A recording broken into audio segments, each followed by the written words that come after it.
ভালোবাসা মানুষের আমি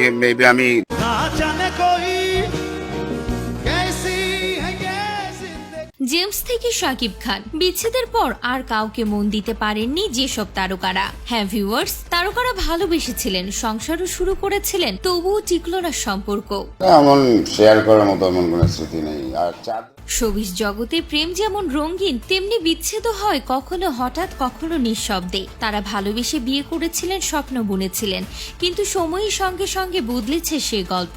ভেঙেছে সম্পর্ক, ভেঙেছে ভক্তদের মন। চলুন জেনে নিই তেমন কিছু তারকার গল্প।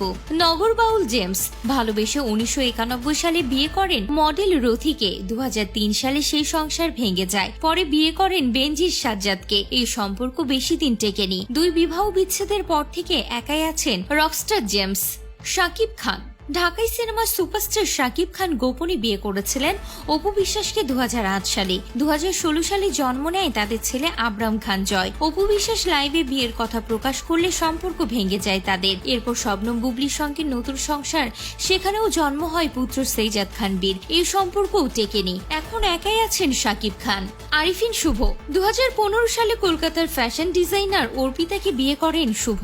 দীর্ঘ 9.5 বছরের সংসার ভেঙে যায় 2023 সালে। শুভ নিজেই বিচ্ছেদের খবর জানান ভক্তদের। এরপর আর বিয়েতে জড়াননি। শরীফুল রাজ ও পরিমণি ভালোবাসা থেকে শুরু হয়, তারপর বিয়ে 2021 সালে। 2022 সালে জন্ম নেয় তাদের ছেলে রাজ্য। তবে বনিবনা না হওয়ায় 2023 সালে তাদের বিচ্ছেদ ঘটে। বর্তমানে রাজ একাই আছেন, পরিমণিও নিজের মতো করে জীবন কাটাচ্ছেন। তো ভিউয়ার্স, এই তারকাদের ভালোবাসা ছিল, সম্পর্কও গড়েছিল, তবুও সময় তা ধরে রাখতে পারেনি। এই তারকা আমাদের বিনোদন দেন, হাসান, কাঁদান। তাদের ব্যক্তিগত জীবনেও থাকে ওঠানামা। তারা তারকা হলেও সম্পর্কে দুঃখটুকু আমরাই বা বুঝবো না কেন?